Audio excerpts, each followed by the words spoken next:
meet the mountains, not just conquer the mountains, but meet the mountains as your friends.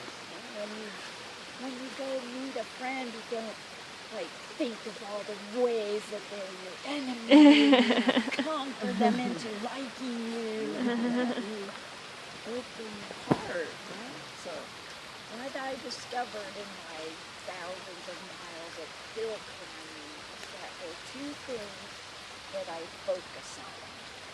One is my step.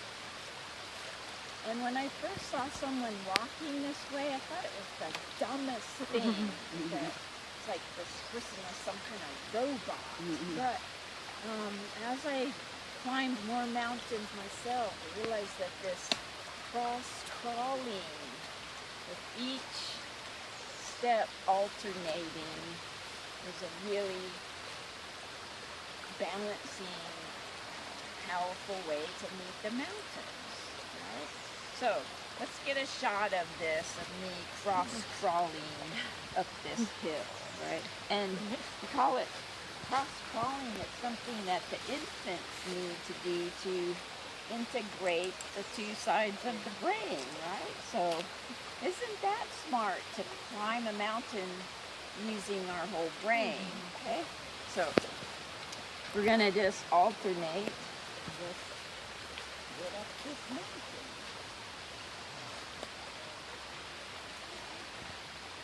So the key is to find your pace.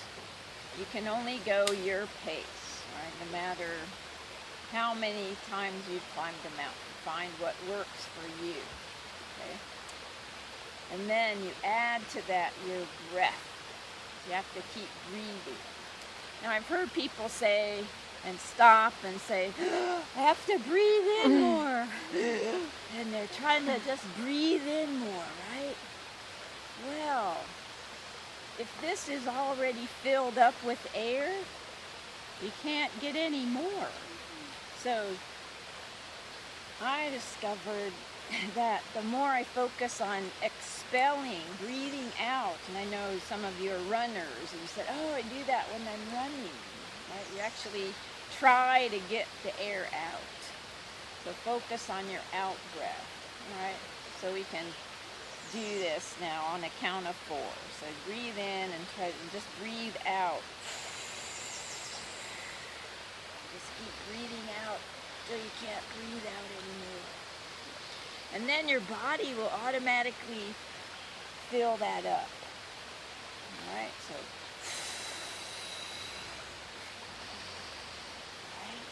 you'll start to discover that that feels really different.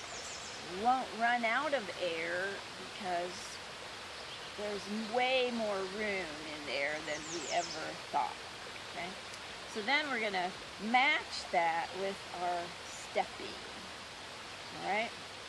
Now on an easy hill, you can maybe do a count of 4. Okay? So you'd go like in, 2, 3, 4, and then really blow out.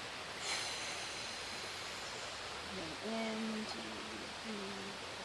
3, out, 2, 3, 4. Okay? And now you're going to match that with your step. Okay? So we'll try that. So we're going to go like in, 2, 3, 4, and then out.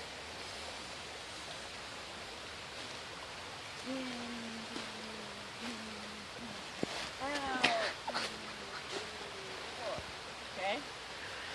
Now, what somebody pointed out to me who tried to do this was, well, it really worked out to a 2-step, 2 breaths, in, 2, out, 2, and that's right. That sometimes when the mountain is steeper, you want to do a 2 breaths in and 2 out. So you're really going,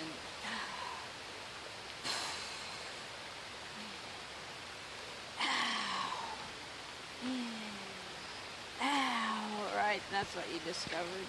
And somebody said hers was 3, and that, so whatever your rhythm of in and out, The key is you know when you've hit your sweet spot, when it's easier to keep going than to stop and catch a breath, and because it's hard to get going again, right? So find that rhythm, practice on these little hills until it feels better to keep going than to stop.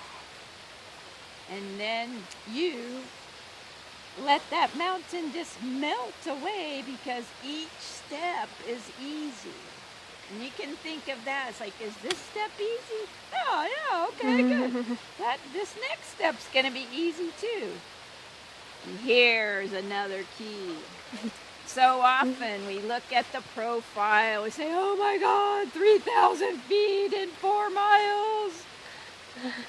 But you only have to take one easy step at a time and just keep doing those, and the mountain just melts away. So the key is ease, friendship, and really receive the mountain. It's like she really wants us here, and this touches my heart, to talk about this, that we're missing an opportunity for these mountains to be our teachers, our friends, and really receive us and make this transformation that we're all here to have, right?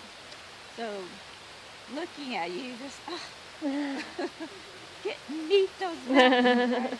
And It's good.